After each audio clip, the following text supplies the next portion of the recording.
Ahora estás escuchando Podcast Agricultura.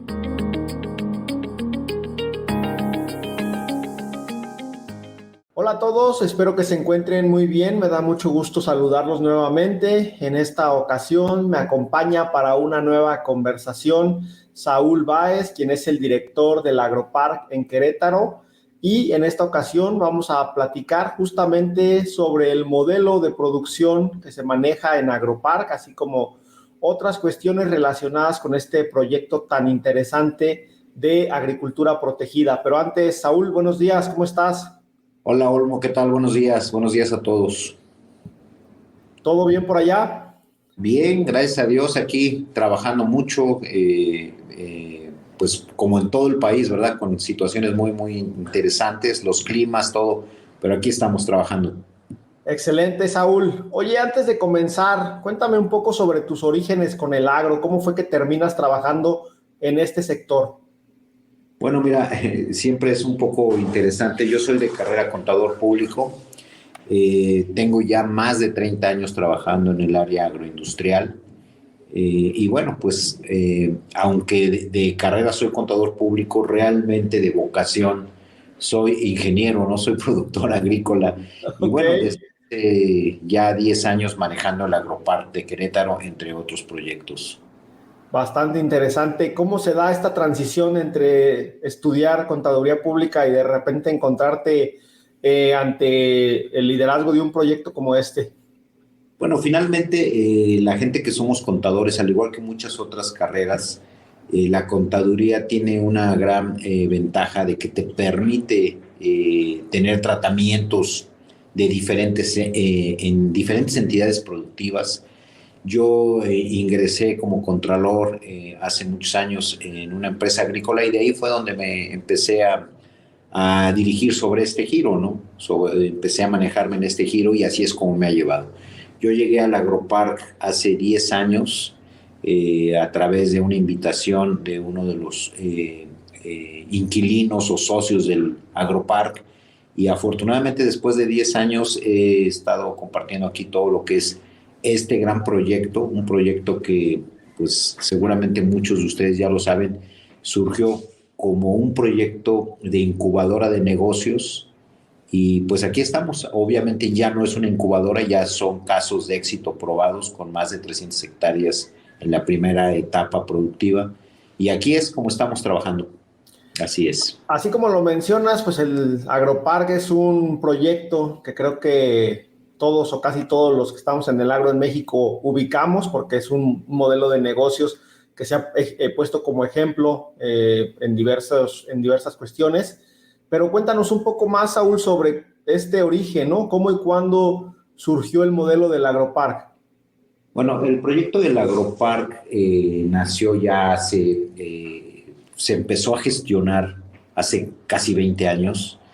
En ese tiempo estaba en la presidencia el PAN a través del licenciado el ingeniero Vicente Fox y ellos lo empezaron a concebir, aunque no es un proyecto gubernamental, sí es un proyecto en el que hubo participación por parte del gobierno a través de fideicomisos y todo. Se generó un proyecto, se creó incluso un programa nacional de agroparques y el modelo se importó de Holanda, en donde el concepto de clúster, que es como estamos ubicados, es lo que se conceptualizó en este proyecto. Intervinieron principalmente el sector gobierno con esa vocación productiva que existía en la zona o que existe en la zona regional del Bajío. Intervino el gobierno, intervino la iniciativa privada y todo esto se logró gestionar y empujar un gran proyecto a través de fideicomisos, a través de un gran proyecto que inició como un negocio inmobiliario en donde se consiguió el terreno, se lotificó, se urbanizó y se vendieron terrenos parcelarios ya con títulos de propiedad, con derechos de agua, etcétera, y se generó un gran concepto de parque agroindustrial en donde todo lo que se estableciera en este parque fueran invernaderos de alta tecnología. El concepto del agropark, como mencionaba, ya en México ya existían invernaderos y existen desde hace mucho tiempo invernaderos de alta tecnología. Pero lo que se hizo fue conceptualizar el concepto de clúster y establecerlo aquí en México. Obviamente ya muy tropicalizado, que va enfocado desde el ahorro de costos, de servicios, la proveeduría, etcétera. Y bueno, también considerando que aunque es un modelo importado principalmente de Holanda, Holanda tiene climas diferentes a los de México, ¿no? Entonces, a eso me refiero con la tropicalización. Este proyecto funcionando ya tiene 15 años que funciona. En su primera etapa estamos ya al 100%, con 180 hectáreas productivas, con 12 compañías, todas mexicanas, con una producción agrícola intensiva en el modelo de hidropónico. Y bueno, al momento de que es un tema de alta tecnología, pues entre ellos se observa lo que es el ahorro de agua, porque este tipo de agricultura intensiva, pues entre otras virtudes tiene lo que es la recirculación y aprovechamiento del agua, ¿no?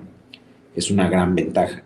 Tenemos la climatización de los invernaderos, que se hace a través de calderas, y bueno, pues toda la emisión de la huella de carbono y todo, se genera el CO2, que también se inyectan a las plantas para poder acelerar la fotosíntesis y poder generar una producción también intensiva, en donde nosotros podemos tener 3.8, 3.9 plantas por metro cuadrado, y podemos triplicar bajo este tipo de agricultura fácilmente a la agricultura tradicional la productividad.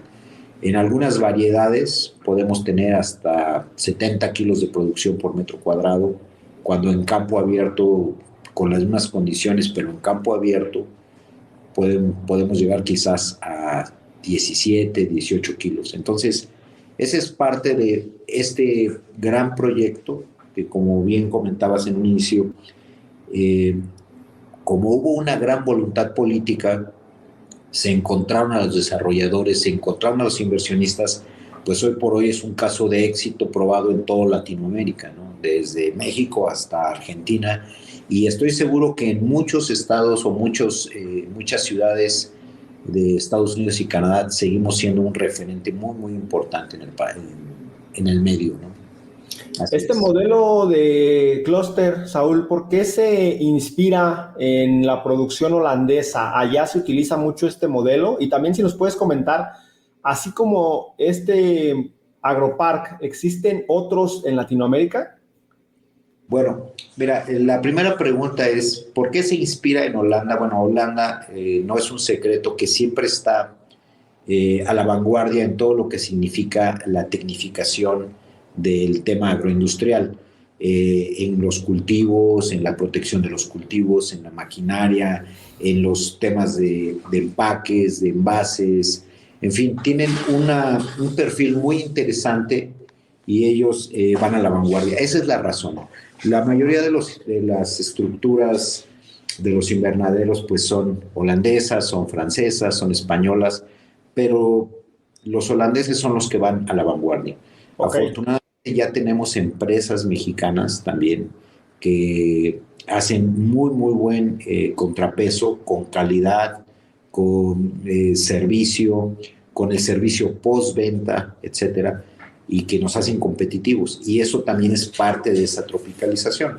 Pero insisto, el modelo sí fue importado de Holanda, y la principal razón es esa, los climas tan complicados que existen en Europa, que han logrado hacer de países como Holanda, con extensiones muy pequeñas comparados con México, se han vuelto muy, muy productivos, porque están peleando con problemas de clima principalmente, ¿no?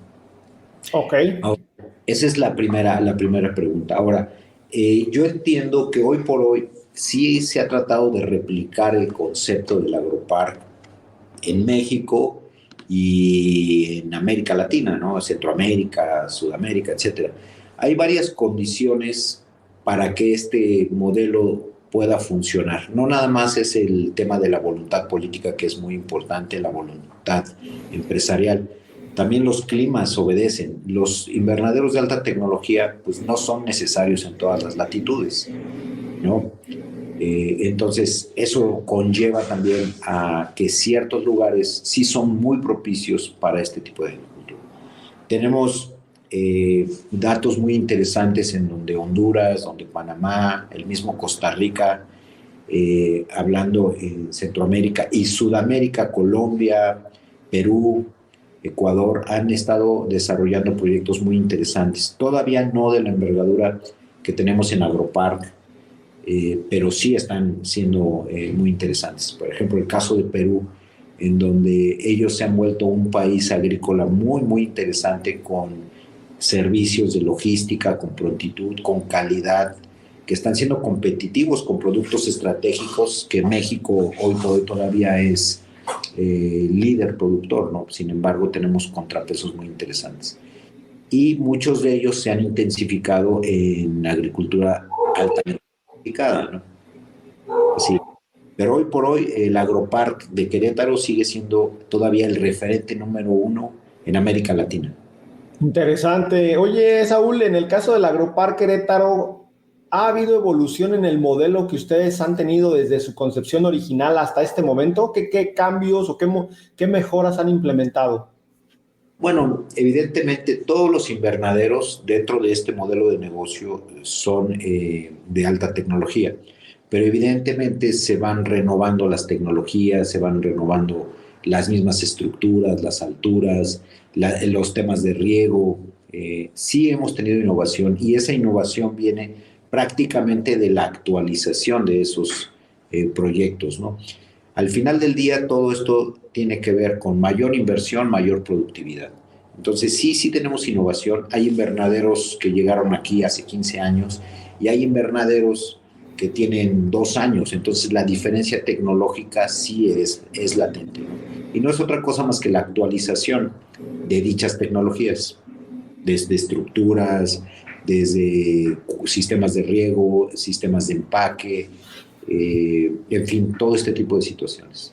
Hablemos del tema de las ventajas, este tipo de modelo de clúster, de producción en clúster.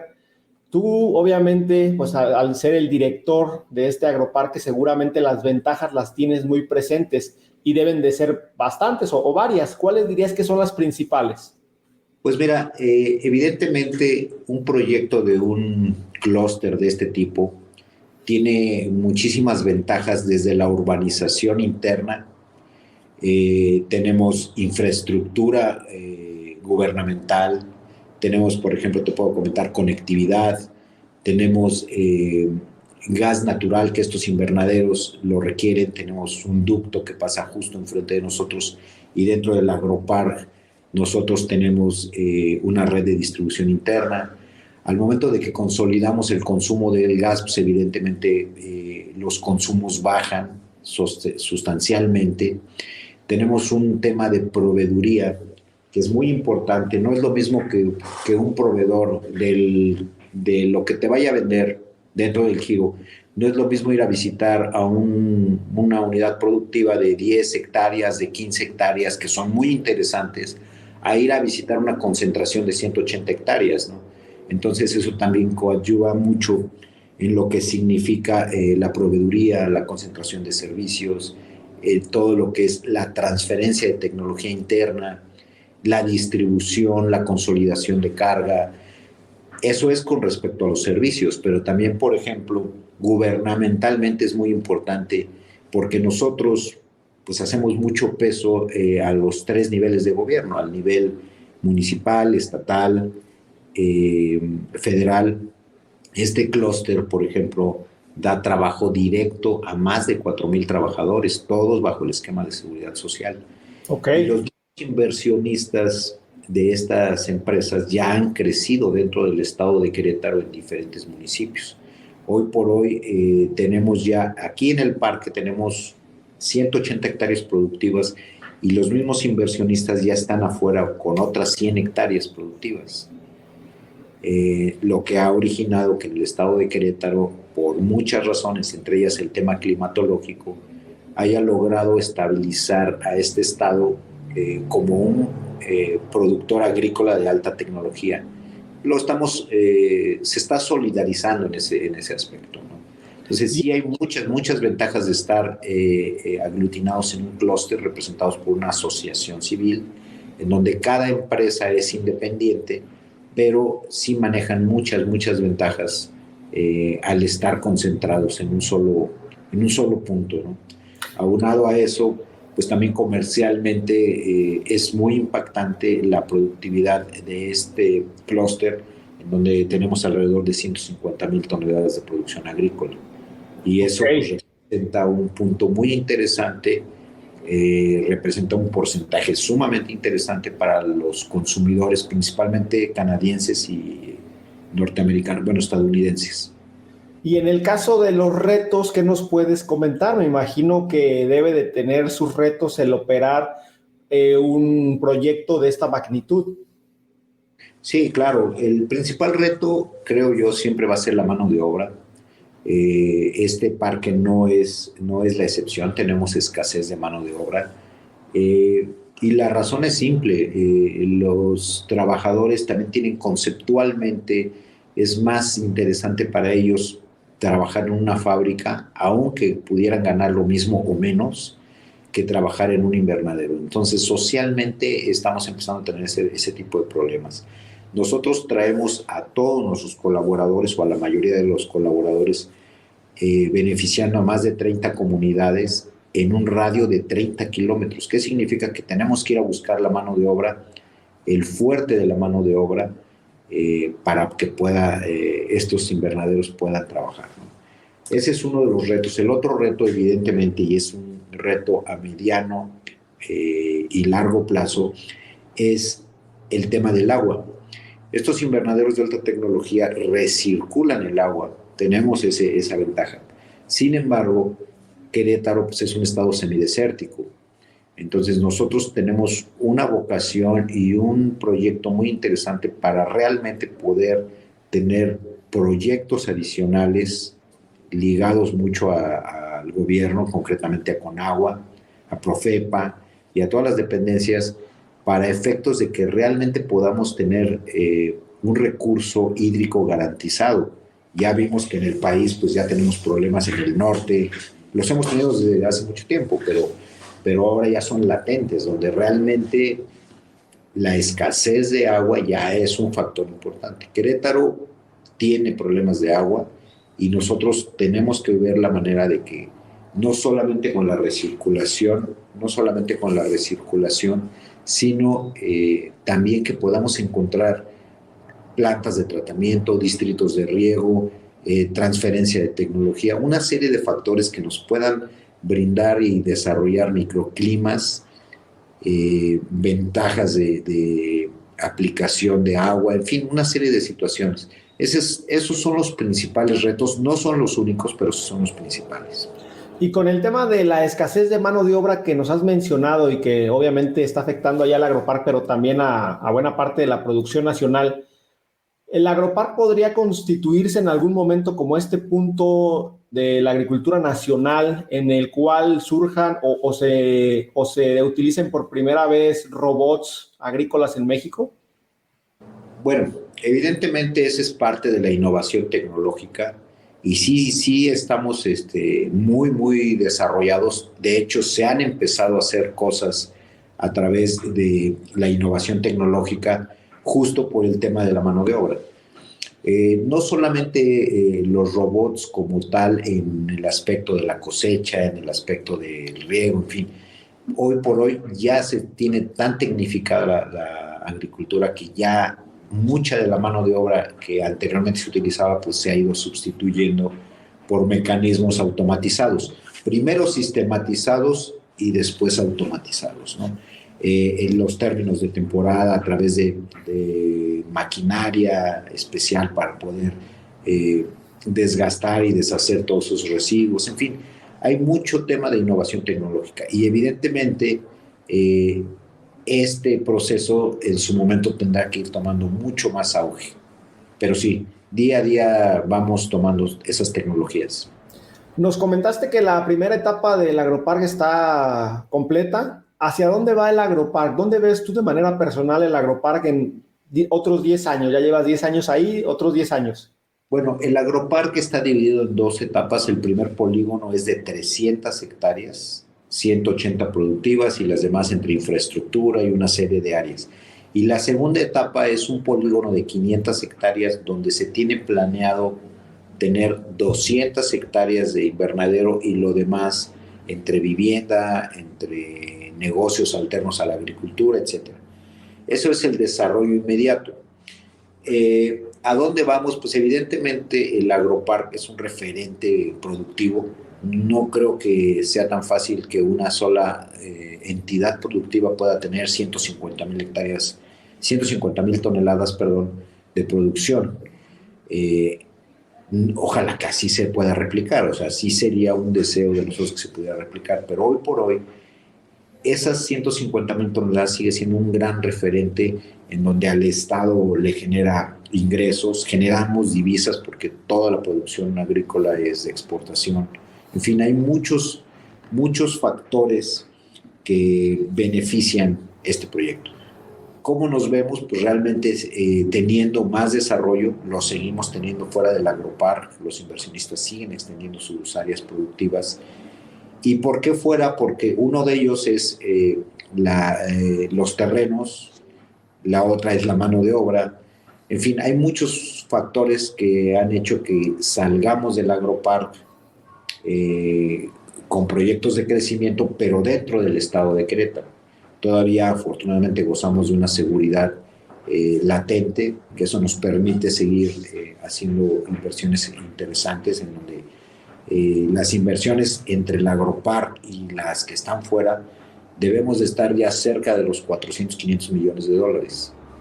Entonces, ¿dónde nos vemos? Seguir creciendo, seguir aportando, seguir desarrollando, seguir concibiendo, tener foros de alternancia, en donde nosotros podamos tener muy probablemente transferencias de tecnología, en donde este modelo se pueda replicar, en donde haya las condiciones. En fin, eso es como yo vislumbro el agroparque. Excelente, interesante. Aquí quiero hacer un paréntesis, Saúl, para preguntarte, tú como profesionista que está a un nivel directivo, cuando vas a contratar a un profesionista, en este caso para una cuestión agrícola o algo relacionado con el agro, ¿cuáles son esas 2, 3 características que tú buscas en ese profesionista al que tú quieres contratar? Bueno, las empresas en general son individuales para este tipo de situaciones. Sin embargo, realmente lo principal es la vocación productiva que tenga la gente. Y la segunda, muy interesante también, las capacidades no solamente académicas, que son verdaderamente interesantes, sino también el desarrollo, ¿no? Es importante que en este tipo de negocios realmente haya, porque así lo es además, hay una gran diversificación, hay muchos ingenieros, hay biólogos, hay químicos, hay gente en el área financiera, en fin, todo esto. Y realmente nosotros lo que necesitamos es no solamente cubrir la necesidad laboral como tal, sino también es importantísimo la vocación, los deseos de desarrollo, en fin. Ahora las nuevas generaciones que tanto se habla y que tienen tanta facilidad por esa ventana electrónica que significa el Internet y todo, en donde es más fácil o más rápido consultar cosas, pero evidentemente la voluntad productiva, la capacidad productiva, el amor a todo esto, pues es un referente muy interesante para nosotros. Ok. Saúl, ya para finalizar, ¿qué consideras tú que hace falta en México para tener más clústeres de este tipo? Y no necesariamente con producción de alta tecnología, a lo mejor incluso algunos con producción de media o baja tecnología, pero en formato clúster, ¿qué hace falta? Pues mira, lo primero que yo considero, durante los programas de gobierno que los ha habido en diferentes sexenios, lamentablemente se corrompen. Por ejemplo, el Agroparque es un modelo o fue un modelo dentro de los programas nacionales de desarrollo, pero se empezó a corromper. Algo que te costaba $1 se elevó a $8, ¿no? Entonces, pues evidentemente eso vino a dar abajo con muchos proyectos de crecimiento. Como bien dices, no necesariamente un clúster tiene que ser de alta tecnología. A lo mejor está mal llamado alta tecnología porque eso puede ser peyorativo o denostativo. Un invernadero en donde hay condiciones especiales. Hay ahora incluso dentro del programa nacional actual, ya ni siquiera se manejan como conceptos de agroparque, sino se manejan como parques agrologísticos, que no necesariamente son incluso invernaderos, sino pueden ser situaciones en donde haya concentración de servicios, desde empaques, procesadoras, envasadoras, oficinas para intercambio, por ejemplo, desde logística aduanal, traslado, etc. Entonces, estos parques agrologísticos que ojalá se repitan, yo sí creo que mucho de lo que necesitan, primero, es una gran difusión. La segunda, sí se requiere nuevamente la voluntad política, principalmente en el gobierno federal o dentro del gobierno federal. Y la otra es también que la mano de obra tecnificada, los ingenieros, nosotros le llamamos head grower, pero son los agrónomos, los directores de producción, que realmente estén en los campos donde se requiere, ¿no? Aquí tenemos una alta concentración de profesionistas de muy buen nivel, pero esta todavía no es la historia del país en cuanto a la agricultura. Y hay muchos terrenos por explotar y desarrollar, y se requiere mano de obra capacitada, calificada, que quiera y desee trabajar esos lugares o esos centros de producción que pueden significar el desarrollo del país, el sureste, el centro, el norte, donde quiera hay condiciones importantísimas, ¿no? Hay zonas como en el estado de Sinaloa donde tradicionalmente son agrícolas, pero también ya tienen un desgaste los suelos y requieren evidentemente tecnificación, mano de obra, capacitación, transferencia de tecnología, interactuar con los institutos, en fin, hay mucho por hacer, y yo creo que lo que resumiría de todo esto que hablo es que se requiere voluntad política y se requiere realmente una concentración de servicios, cuando menos educativos, para que las regiones puedan potencializar su vocación productiva. Excelente, Saúl. Muchas gracias por tu tiempo y disposición para esta conversación. Te agradezco mucho. Perfecto, pues estamos a tus órdenes cuando gustes.